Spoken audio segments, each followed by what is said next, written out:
Parts when champagne bubbles led to forever. Bella's hands trembled as she adjusted her black cocktail dress in the elevator mirror, watching the floor numbers climb toward the penthouse where her boss's annual gala was already in full swing. At 23, she had never felt more out of place, more terrified of walking into a room full of Manhattan's elite. Yet something in her chest whispered that tonight would change everything. She didn't know then that in less than 3 hours, she would meet the woman who would shatter every wall she had built around her heart. The woman whose silver-streaked hair and knowing smile would make her question everything she thought she understood about love, desire, and the courage it takes to claim your own happiness. The elevator doors opened to reveal a sprawling penthouse bathed in golden light, where crystal chandeliers cast dancing shadows across marble floors in the city. Skyline glittered through floor to ceiling, windows like a constellation of earthbound stars. Bella stepped into the crowd, clutching her champagne flute like a lifeline, feeling invisible among the designers in couture, gowns and executives in tailored suits who moved through the space with the effortless confidence of people who belonged. She had worked as a junior marketing coordinator at the firm for barely 8 months, and her invitation felt like charity, a token gesture to the newest and youngest member of the team. She found a corner near the bar where she could observe without being observed, where she could pretend she was comfortable in her own skin while her heart hammered against her ribs with a loneliness so profound it felt like drowning. That was when she saw her. The woman stood near the grand piano, surrounded by a small circle of admirers, yet somehow existing in a space entirely her own. She looked to be in her early 40s, with dark hair that fell in waves past her shoulders, threaded with silver that caught the light like precious metal.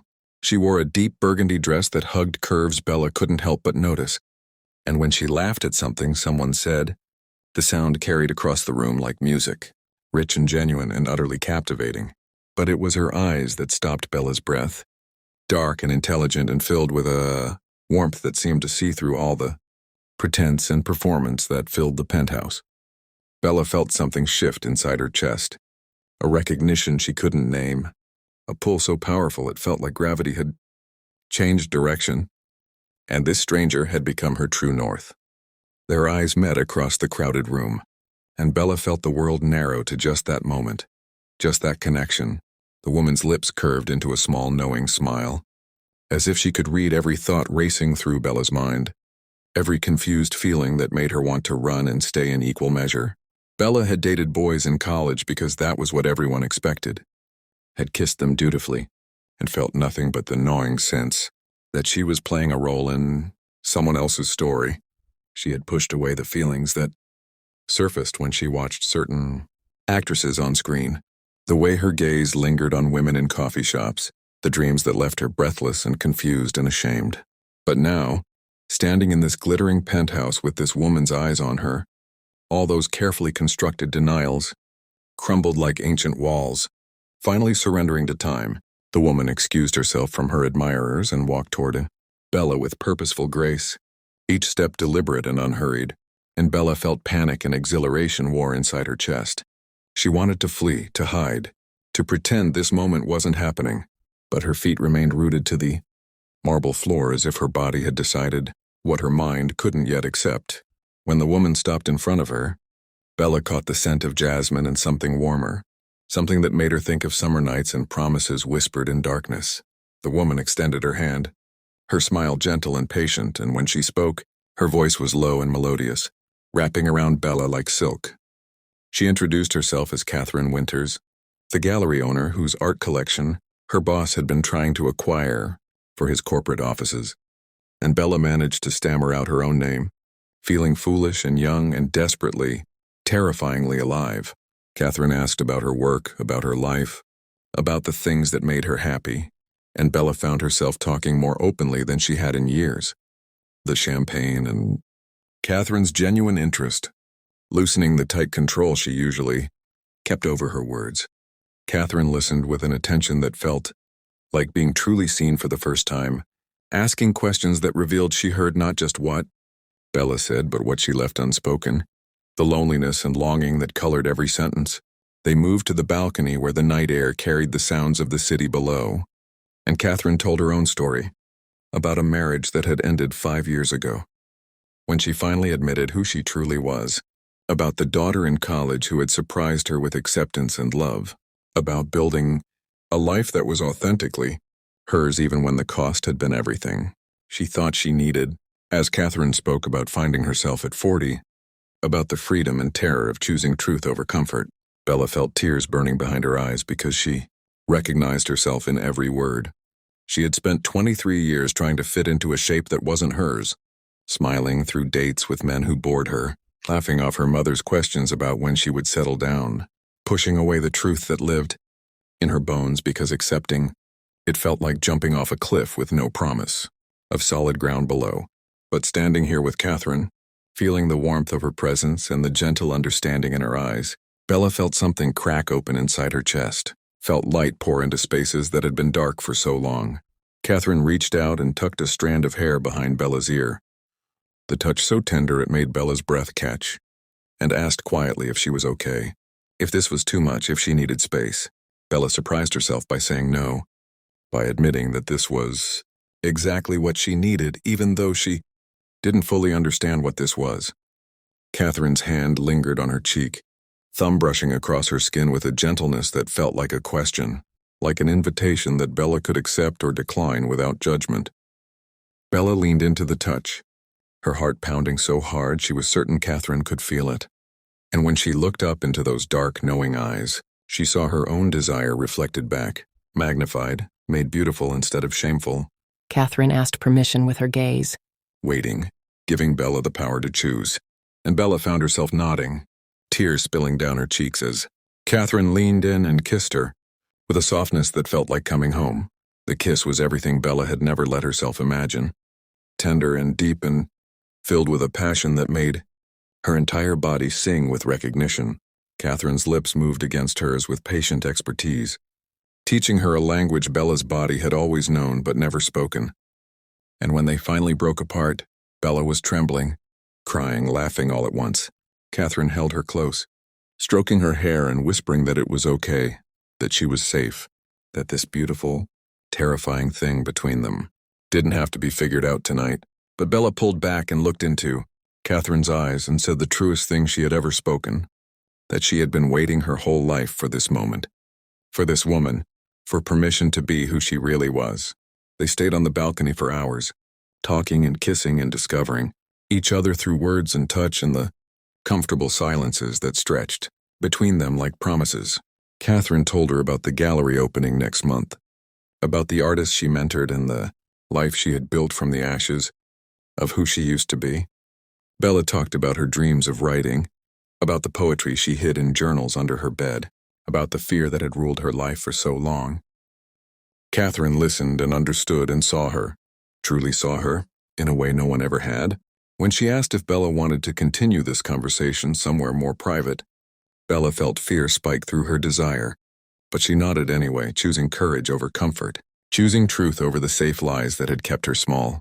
They left the party together, Catherine's hand warm in hers as they walked to the elevator, and Bella felt the weight of eyes following them, knew that her boss and colleagues were watching, knew that by Monday morning everyone would know. Part of her wanted to let go of Catherine's hand, to protect herself from the judgment and gossip that would follow, but Catherine squeezed her fingers gently and Bella held on tighter, refusing to hide this thing that felt more real than anything else in her life. In the taxi to Catherine's brownstone in Brooklyn, Bella's phone buzzed with a text from her mother asking how the party was, and she stared at the screen for a long moment before typing back that it was wonderful, that something amazing had happened, that she would call her tomorrow to explain. Catherine kissed her temple and told her she was brave, and Bella realized that for the first time in her life she actually felt brave. Catherine's home was a revelation of exposed brick and warm lighting, walls covered in paintings and photographs that told the story of a life fully lived. She poured them wine and they sat on the velvet sofa, and Catherine asked again if Bella was certain about this, about taking a step that couldn't be taken back. Bella looked at this woman who had appeared in her life like an answer to prayers she hadn't known how to say, and she nodded, moving closer, letting Catherine guide her into another kiss that deepened into something more urgent, more necessary. Catherine's hands moved with careful reverence over Bella's body, asking permission at every new touch. And when Bella whispered yes against her lips, when she helped, Catherine unzipped her dress and felt the cool air against her heated skin. She felt like she was being born into herself for the first time. What followed was tender and passionate and overwhelming in its intimacy. Catherine teaching Bella's body its own capacity for pleasure, showing her that desire between women was not something to be ashamed of, but something sacred and beautiful and right. Bella cried as Catherine loved her, not from pain but from the release of years of denial, from the joy of finally understanding what had always been missing, from the profound relief of being known and accepted and desired exactly as she was. Catherine held her afterward, stroking her hair and whispering words of comfort and encouragement, telling her that this was just the beginning, that the road ahead wouldn't always be easy, but that she wouldn't have to walk it alone. They spent the weekend together, barely leaving Catherine's brownstone, talking and touching and learning each other's bodies and hearts in equal measure. Catherine told her about the challenges she would face, about family members who might reject her, about colleagues who would make assumptions and judgments, about the internal work of accepting herself fully in a world that wouldn't always accept them. But she also told her about the community waiting to embrace her, about the joy of living authentically, about the profound peace that came from aligning her outer life with her inner truth. Bella listened and felt afraid and exhilarated in equal measure. But every time doubt crept in, Catherine's hand in hers anchored her to this new reality, this new possibility. On Sunday evening, as Bella prepared to return to her apartment and face the week ahead, Catherine asked if she could see her again, if this had been just a weekend awakening or the beginning of something more. Bella felt tears spring to her eyes because the answer was so clear, so undeniable that speaking it felt like claiming her own life for the first time. She told Catherine that this was everything, that she wanted to build something real and lasting, that she was terrified but certain in a way. She had never been certain about anything. Catherine smiled and kissed her and promised they would figure it out together. One day at a time, one brave choice after another. If this story touched something deep in your heart, if you've ever felt the courage it takes to be truly yourself or the transformative power of being seen and loved for who you really are, please take a moment to like this video and share it with someone who needs to hear this message.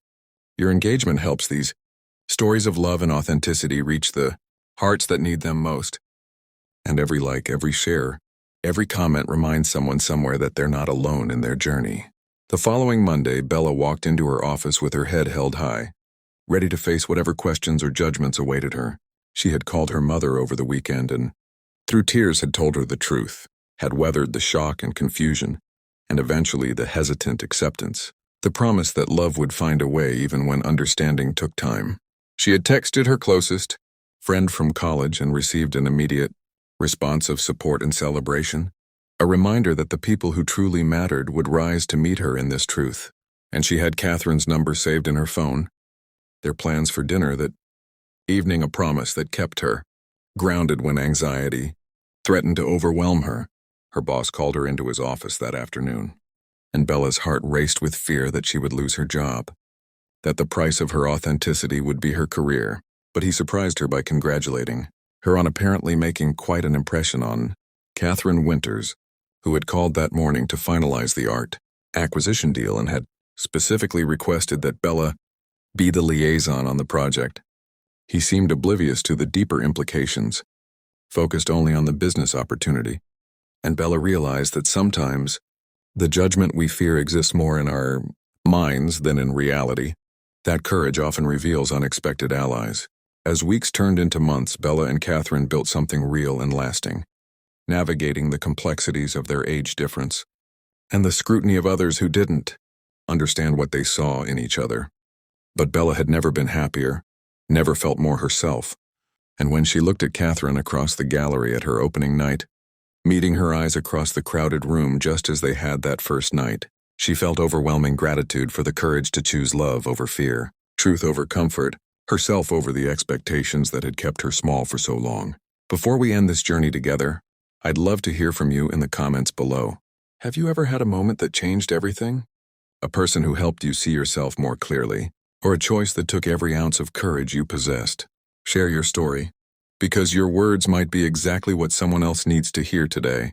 The story of Bella and Catherine was not about a fairy tale romance where everything fell perfectly into place, but about the messy, beautiful, terrifying work of becoming who you truly are and finding someone who loves you not despite your journey but because of it. It was about learning that courage isn't the absence of fear but the decision that something else matters more. That authenticity and love are worth every difficult conversation, every uncomfortable moment, every leap of faith into the unknown. And as Bella stood beside Catherine at that gallery opening, her hand held tightly in the hand of the woman who had changed her life, she knew that this was just the beginning of a story she would never be afraid to tell.